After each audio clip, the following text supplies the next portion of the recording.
Selamat petang, salam sejahtera. Ini berita yang paling menggemparkan seluruh Malaysia apabila dikabarkan akan berlaku debat antara Anwar Ibrahim dengan Ismail Sabri Yaakob. Wow, ini satu kejutan yang aku fikir kalau jadi confirm akan dilihat, ditonton 30 juta rakyat Malaysia. Siapa yang akan kalah? Belum tentu. Bukan tentang siapa kalah, siapa menang dalam debat ini sebenarnya. Tapi ia tentang bagaimana kita menjawab persoalan-persoalan yang dilemparkan kepada seseorang. Dan kalau ada satu isu, bagaimana seseorang itu dapat menyelesaikan isu tersebut dengan hujahan dan pendapat secara pribadi. Walau bagaimanapun, selepas Ismail Sabri Yaakob menolak saranan Anwar untuk membuat debat, dia menjawab, bukan budaya kita, kata Ismail Sabri Yaakob. Ramai orang sekarang sedang hangat mengatakan tentang debat ini dan ramai juga memberikan pendapat. Mereka kata Ismail Sabri Yaakob sebenarnya takut berdebat dengan Anwar Ibrahim. Aku tak tahu apa pendapat kamu semua tentang penolakan Ismail Sabri Yaakob terhadap saranan debat antara beliau dengan Anwar Ibrahim. Hari ini, Ismail Sabri Yaakob menolak cadangan dibuat pengerusi Pakatan Harapan iaitu Anwar Ibrahim agar calon-calon Perdana Menteri dipertemukan dalam satu sesi perdebatan. Aku secara pribadi, aku yakin dan aku setuju dengan cadangan Anwar Ibrahim untuk mempertemukan semua calon-calon Perdana Menteri yang akan menjadi Perdana Menteri nanti dalam satu debat. Antaranya ialah Anwar Ibrahim, Muhyiddin Yassin dan Ismail Sabri Yaakob, dan mungkin juga perlu ditampilkan bersama ialah Mahathir Mohamad ataupun Safia Afdal mewakili parti yang bergerak solo. Kenapa perlu ditolak cadangan ini? Itu persoalan dia. Padahal debat ini adalah debat yang aku fikir amat bermakna untuk semua rakyat Malaysia. Hal ini kerana ia akan dapat memperlihatkan siapa Perdana Menteri yang benar-benar layak dapat dipertanggungjawabkan untuk menyelesaikan masalah Malaysia. Dan mungkin dalam debat itu akan ditanya berkaitan dengan ekonomi Malaysia, kos sara hidup dan beberapa isu berkaitan dengan rasuah, kleptokrasi dan sebagainya. Jadi, kenapa tidak berdebat saja? Itu persoalan untuk Ismail Sabri Yaakob yang katanya akan menjadi potensi terbesar menjadi Perdana Menteri. Jadi, kenapa menolak cadangan ini? Ini adalah jawapan Ismail Sabri Yaakob yang aku fikir boleh dipertikaikan. Ini kerana bagi Ismail Sabri Yaakob, amalan berdebat untuk calon Perdana Menteri bukanlah budaya di negara ini, selain menganggap tidak ada faedah yang dapat diperoleh daripada sesi tersebut. Budaya ini sebenarnya memang banyak dilakukan oleh negara-negara maju, terutamanya Amerika Serikat. Seringkali calon-calon Presiden Amerika Serikat akan dipertemukan dalam satu debat perdana yang akan dilihat, ditonton oleh seluruh rakyat Amerika Serikat, dan disitulah rakyat akan menilai siapakah calon yang paling layak mereka pilih berdasarkan jawapan-jawapan mereka dalam soalan-soalan yang diajukan terhadap mereka.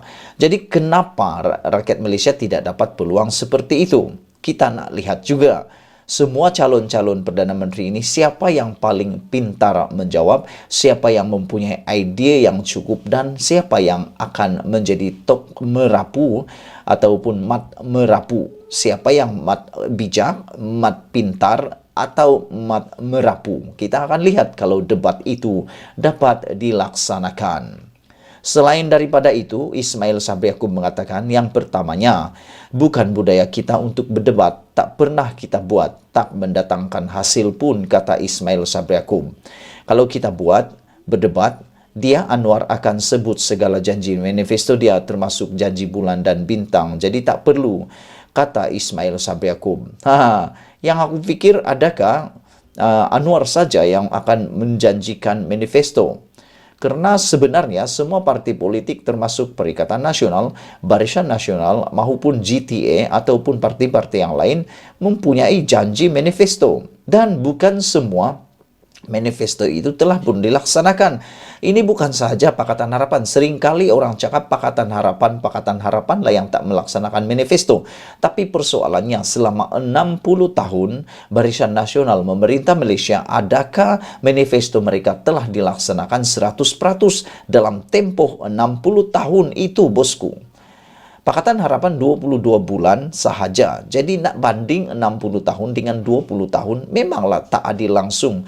Berkata pepatah, membandingkan gergasi dengan seorang kerdil itu tak adil sama sekali. Menurut Perdana Menteri sementara itu lagi, UMNO dan BN akan menyertai pilihan raya umum pada bulan depan dengan kepercayaan yang ada pada rakyat. Tambahan pula, kata Ismail Sabri Yaakob, ahli politik sedang sibuk berkempen di kawasan masing-masing. Pada 19 Oktober lalu, semasa berucap di Temerloh Pahang, Anwar mengemukakan cadangan agar 3 calon Perdana Menteri yang bertanding dalam PRU kali ini dipertemukan dalam acara debat. Untuk rekod, Anwar merupakan calon Perdana Menteri PH, manakala Ismail Sabri Yaakob ditonjolkan sebagai wakil Barisan Nasional. Satu lagi gabungan yang menyertai PRU ke-15 ialah Perikatan Nasional yang menampilkan Muhyiddin Yassin sebagai calon Perdana Menteri mereka. Kata Anwar, perdebatan itu perlu memberi tumpuan kepada isu besar dan perancangan agar kesesuaian serta kewibawaan ketiga-tiga calon terbabit dapat dinilai oleh orang ramai. Sementara itu, Ismail Sabri berkata BN akan mengemukakan atau mengumumkan manifesto mereka tidak lama lagi. Dia juga memaklumkan BN sedang dalam proses meneliti senarai calon yang akan dipilih untuk mewakili parti itu dalam PRU tidak lama lagi. Wow.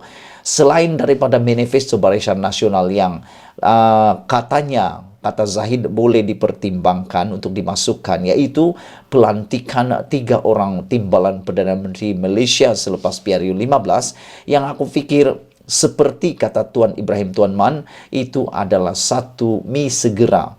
Janji terang bulan, gula-gula, kata timbalan Presiden PAS tersebut. Dan saya pun secara pribadi, aku juga terfikir-fikir, benarkah kita boleh mendapat 3 orang timbalan Perdana Menteri? Kerana ini tidak pernah berlaku di mana-mana negara termasuk Malaysia. Kalau itu berlaku, bolehlah kita senaraikan itu sebagai satu kejadian alam paling luar biasa pernah ada di Malaysia.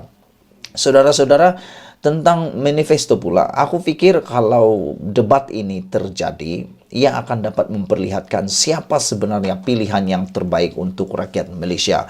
Ada satu medium untuk kita semua dapat melihat. Aku tak kata Anwar pandai berdebat, aku tak kata Muhyiddin pandai berdebat, aku tak kata Ismail Sabri Yaakob juga pandai berdebat. Mereka semua sama rata. Semuanya mewakili satu gabungan dan berpotensi menang. Bahkan mereka itulah yang dicalonkan menjadi Perdana Menteri. Jadi kenapa Perdana Menteri takut nak berdebat? Harusnya semua orang berani berdebat. Aku nak lihat secara pribadi mereka berdebat antara satu dengan yang lain. Mata bertemu mata, mulut bertemu mulut. Kata orang, kalau di mulut pun tak boleh bekerja, bagaimana nak bekerja pula secara fizikal? Kata orang, kalau bekerja, mulut saja yang boleh bekerja tapi badannya tak boleh bekerja pun sama juga tak baik, tak elok. Tapi kita nak buktikan terlebih dahulu apa jawapan mereka kepada isu-isu besar yang sedang berlaku dalam negara Malaysia. Jangan hanya nak menang saja, tapi bila sudah menang nanti, bila sudah dilantik nanti menjadi Perdana Menteri, satu perkara pun tiada dapat dilakukan, atau dengan kata lain, tiada idea langsung untuk melakukan kemajuan, memulihkan negara, memberi kepercayaan kepada rakyat dan memulangkan semula mandat kepercayaan itu kepada rakyat Malaysia. Sekian dulu untuk kali ini. Saya secara pribadi, saya bersetuju kalau debat calon-calon Perdana Menteri ini dapat dilakukan. Sekian, Malaysia kita punya, kita jaga sama-sama, cintai Malaysiaku. Bye-bye.